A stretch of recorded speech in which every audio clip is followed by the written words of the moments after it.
धीरे धीरे कारवा कौन बढ़ता गया और आज बढ़ता गया जो इस तरह से जो है।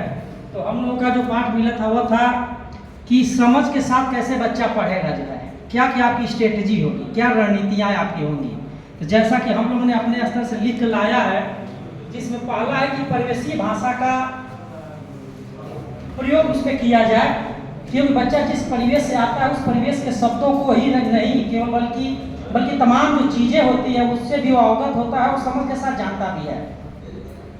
दूसरी बात कि बच्चों को पूर्व ज्ञान से जुड़ा होना चाहिए, लेकिन सबसे महत्वपूर्ण जो इसमें है वह है कि पाठ्य वस्तु को मूर्त से अमूर्त की ओर ले जाया जाए, क्योंकि बच्चा जो है मूर्त वस्तु को आसानी से समझ जाता है, अमूर्त को नहीं समझ पाता है।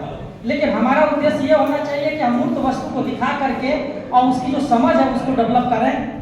साथ ही साथ एक शब्द होता है शब्द चित्र, कि जो भी वो बोल रहा है उन शब्दों का क्या वो अपने मस्तिष्क में उसका चित्र बना पा रहा है कि नहीं। जैसे अभी कहा जाए गाय, तो जब भी हम गाय कहेंगे तो उसके मस्तिष्क में दो तरह का चित्र बनेगा, एक बनेगा ग परा की मंत्र गा और य, और दूसरा बनेगा एक मुंह जो है, एक चार पैर है, एक जो है कान है, इस तरह उसके वो फिगर बनेगा।